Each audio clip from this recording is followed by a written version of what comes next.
Good morning बच्चों, आपका online class में पुनः स्वागत है। बच्चों, आज हम जानेंगे जो हमारा चैप्टर 5 चल रहा है उसमें हमारा आज का टॉपिक है बच्चों वायु में जल वाष्प।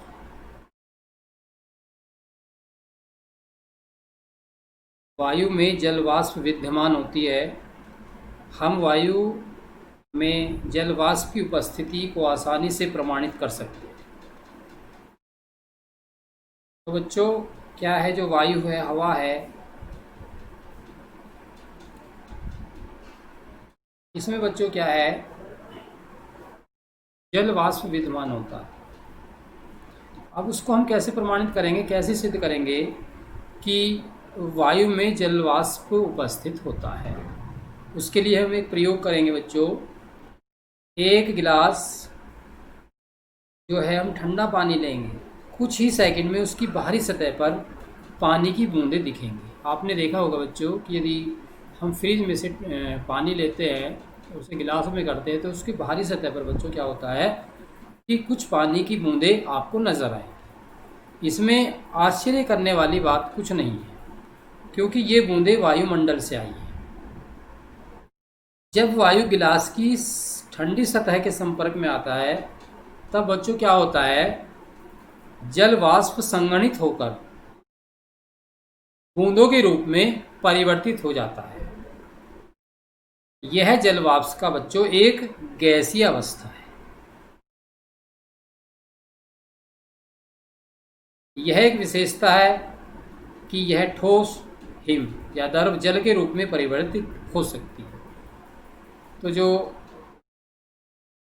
जल वाष्प है बच्चों, वह हिम या ठोस या द्रव के रूप में परिवर्तित हो सकती है।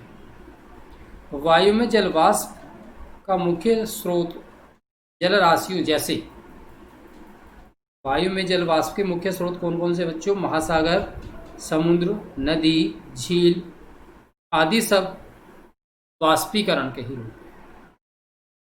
वाष्प की एक छोटे मात्रा पौधों द्वारा वाष्पोत्सर्जन की क्रिया के माध्यम से भी वायु में सम्मिलित होती है।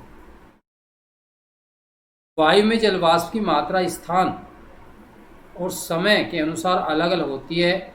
वायु में जल वाष्प की मात्रा भूभागों की अपेक्षा जल राशियों पर अधिक होती है। ग्रीष्म में वर्षा ऋतु की अपेक्षा शीत ऋतु में अधिक होती है तथा ऊंचे स्थानों की अपेक्षा निचले स्थानों पर अधिक होती है। तो बच्चों क्या है, वाष्पोत्सर्जन की प्रक्रिया होती है, पेड़ पौधों के द्वारा वाष्पोत्सर्जन की प्रक्रिया होती है, साइंस में आपने पढ़ा होगा। तो इसमें भी वाष्प की एक छोटी मात्रा में यह प्रक्रिया होती है। तो इस प्रक्रिया में भी, वाष्पोत्सर्जन की प्रक्रिया में भी बच्चों वायु सम्मिलित होती है, अर्थात वायु का होना आवश्यक है। आगे है आर्द्रता। आर्द्रता शब्द का प्रयोग वायु पर उपस्थिति में जल वाष्प की अनुपातिक मात्रा को दिखाने के लिए किया जाता है। दूसरे शब्दों में उपस्थित जल वाष्प की वास्तविक मात्रा को आर्द्रता या वास्तविक आर्द्रता कहते हैं। अर्थात आपने देखा होगा कि गर्मी के मौसम में हम पसीने पसीने तरबतर हो जाते हैं, वो क्या है, वो आर्द्रता ही कहलाती है बच्चों। सापेक्षिक आर्द्रता के रूप में प्रयुक्त की जाती है। वायु में उपस्थित जल वाष्प की वास्तविक मात्रा तथा समान ताप की वायु की जल वाष्प ग्रहण करने की क्षमता के माध्यम के अनुपात में होता है। आर्द्रता वायुमंडल को गर्म तथा ठंडा होने में सहयोग करती है। अर्थात जो आर्द्रता है वह इस वायुमंडल को गर्म या ठंडा करने में सहायक होती है, सहयोगी होती है। आगे है जल चक्र, नया पॉइंट। जल चक्र क्या है, जल राशियों का जल वाष्प के रूप में वाष्पित होकर आकाश में चला जाना ही जल चक्र कहलाता है। जैसे यह वहाँ ठंडा होकर वापस भूमि पर वर्षण के रूप में आता है और पुनः जल राशियों में मिल जाता है। जैसे बच्चों यह घटनाक्रम जो है जल चक्र कहलाता है। एक चित्र के माध्यम से दिखाया गया है जल चक्र। बच्चों जानेंगे क्या है। इस प्रकार जल चक्र में 3 प्रकार की जो प्रक्रियाएं हैं वो सम्मिलित हैं। नंबर 1 वाष्पीकरण, संघनन और वर्षण। इन तीनों के परिणाम स्वरूप ही जल चक्र हमारा नियोजित होता है या घटनाक्रम जल चक्र का पूर्ण होता है। वाष्पीकरण क्या है, पहले उसे जानेंगे। जब हम गीले कपड़े बाहर फैलाते हैं तो वे सूख जाते हैं बच्चों। ऐसा क्यों होता है, क्या आपने कभी सोचा? उसके पीछे ऐसे क्या कारण है कि हमने गीले कपड़े बाहर सुखाए और वो सूख जाते हैं, सूख गए? क्यों? क्योंकि उनका पानी वाष्पित होकर जल वाष्प बन जाता है और हमें दिखाई नहीं देता। अर्थात जो उनके अंदर पानी होता है कपड़ों के अंदर, वो वाष्पित होकर जल वाष्प का रूप ले लेता है, अर्थात वो उड़ जाता है, जिसके कारण हमें वह दिखाई नहीं देता, नजर नहीं आता। वाष्पीकरण एक निरंतर चलने वाली प्रक्रिया है बच्चों। जलाशयों, पेड़ पौधों, जीव जंतुओं में सदैव होती रहती है।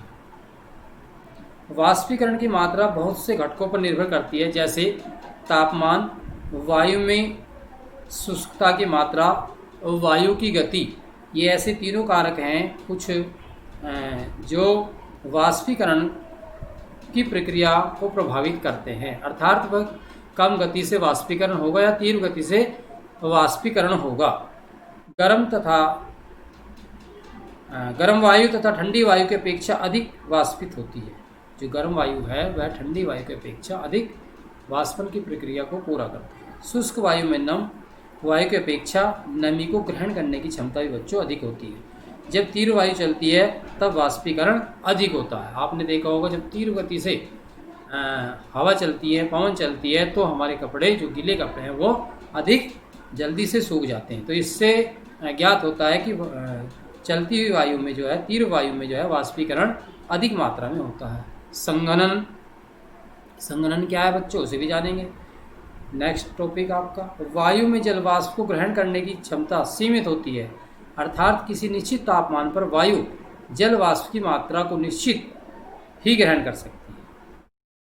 तो क्या है, जो वायु अधिक जल वाष्प की मात्रा को ग्रहण नहीं कर सकती वह संतृप्त वायु कहलाती है, और जो वायु जल वाष्प की मात्रा को अधिक मात्रा में ग्रहण कर सकती है बच्चों, वह असंतृप्त वायु कहलाती है। एक दूसरे के विपरीत हैं। ठंडी होने पर वायु की जल वाष्प ग्रहण करने की क्षमता घट जाती है और गर्म करने पर उसकी जो क्षमता है बच्चों वो बढ़ जाती है। वह तापमान जिस पर वायु पूरी तरह से संतृप्त हो जाता है ओसांक कहलाता है। प्रश्न भी बनता है आपका कि ओसांक किसे कहते हैं, ओसांक क्या है? तो वह तापमान जिस पर वायु पूरी तरह से संतृप्त हो जाती है वह ओसांक कहलाता है। ओसांक पर संघनन प्रारंभ होता है। संघनन से तात्पर्य जो अभी टॉपिक आया था, तो संघनन से तात्पर्य जल वाष्प या जल की बूंदों या का हिम में परिवर्तन होना है। अर्थात जो जल, पानी की जो बूंदें हैं जो वो हिम के रूप में परिवर्तित हो जाती हैं, वह संघनन कहलाता है। आगे है ऊंचाई वाले क्षेत्रों की अपेक्षा अधिक ऊंचाई वाले क्षेत्रों में अधिक होता है। संघनन के भी विभिन्न रूप है बच्चों। कैसे, कौन कौन से रूप हैं जानेंगे उसे। नंबर 1 है बादल के रूप में। जब नम वायु ऊपर उठती है तो यह ठंडी हो जाती है और इस प्रकार के ओसांक तक पहुंच जाती है। वायु में उपस्थित जल वाष्प की छोटी बूंदें हम हिमकणों के रूप में संघनित करते हैं। ये बूंदें वायु में बादलों के रूप में तैरती हैं, बादल के साथ गति करती हैं। ऊंचाई के आधार पर बादल निम्न प्रकार के हो सकते हैं। तो बादल क्या हैं, कितने प्रकार के होते हैं, उसको जानेंगे। नंबर 1 है निम्बंश बादल, चित्र के द्वारा दिखाए गए हैं। ये गहरे सलेटी व काले रंग के बादल होते हैं। दूसरे हैं क्यूमुलस बादल। ये गहरे सलेटी फूल गोभी की तरह दिखने वाले होते हैं। चित्र 2 में दिखाया गया है, बिल्कुल फूल गोभी की तरह आपको नजर आ रहे होंगे बच्चों। ये तीसरा है सिरस बादल। ये क्या है, सिरस बादल, ये बादल पंखों की आकृति वाले होते हैं। ये आपको चित्र में स्पष्ट नज़र आ रहा होगा कि आपको ये पंख से नज़र आ रहे हैं। तो बच्चों इस प्रकार के बादल जब आप देखते हैं तो ऐसे बादलों को हम सिरस बादल के नाम से जानते हैं। ये इनकी ऊंचाई लगभग 5 से 10 किमी पर ये बनते हैं। सामान्यतः ये वर्षा नहीं लाते। आगे है 4 स्ट्रेट्स बादल। ये बादल सफ़ेद रंग के होते हैं, 2 किमी की ऊंचाई तक पाए जाते हैं और ये बादल भी संभवतः वर्षा नहीं। बादल। आगे कोहरा और धुंध, आपने देखा होगा बच्चों कोहरा और धुंध क्या है। अक्सर सर्दियों के समय में आपने कोहरा और धुंध के रूप में देखा होगा, कुछ घटनाएं घटित होती हैं। कोहरा और धुंध क्या है। कोहरा कोहरा और धुंध के निर्माण की प्रक्रिया बादल के ही समान है। चित्र में भी दिखाया गया है कोहरा और धुंध यातायात के जो है उसमें जो है यातायात जोखिम भरा होता है बच्चों, आगे का हमें कुछ साफ स्पष्ट नज़र नहीं आता। तो जानेंगे क्या आ रहा है। कोहरा और धुंध के निर्माण की प्रक्रिया बादल के स्वरूप ही है। यह एकमात्र भिन्नता यह है कि कोहरा और धुंध पृथ्वी की सतह पर बनते हैं। इसका निर्माण तब होता है जब नम वायुमंडल की निचली परत में अनेक औशांक बिंदु भी कम ताप पर ठंडे हो जाते हैं। जब दृश्यता संतोषजनक होती है तो यह धुंध कहलाती है। जब हम देख सकने में असमर्थ होते हैं तो इसे कोहरा कहते हैं। धुंध और कोहरा दोनों ही एक दूसरे के रूप हैं। अंतर इतना है जब हम धुंध को आसानी से देख सकते हैं और कोहरे में हमें देखने में काफ़ी मुश्किल होती है, अर्थात अंधेरा वाला ही कोहरा। ओस। पृथ्वी और पौधे शीत ऋतु में ताप का विकिरण रात्रि में करते हैं। ओस भी आपने देखी होगी बच्चों, सुबह सुबह जब आप घूमने जाते हैं तो छोटी छोटी बूंदें आपको नजर आती हैं पत्तों पर, पेड़ों पर। तो क्या है ये। हालांकि जब ठंडी वायु ताप के संपर्क में आती है तो नमी का संघनन जल की छोटी बूंदों के रूप में घास या अन्य वस्तुओं पर होता है।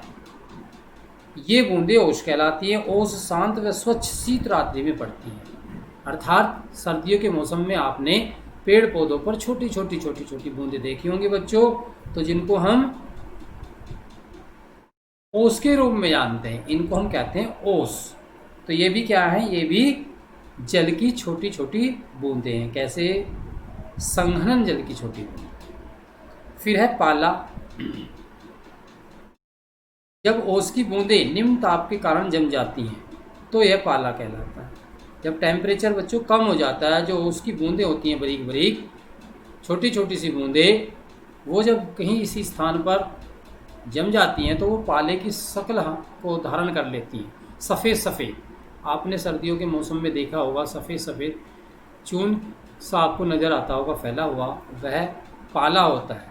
ओस या औशांक हिमांक के ऊपर तक, पाले का औशांक हिमांक से नीचे होता है। हम सुबह के समय घास, वृक्षों की पत्तियों, फर्श आदि पर पाले को सफ़ेद चादर के रूप में बिछा हुआ बच्चों देखते हैं।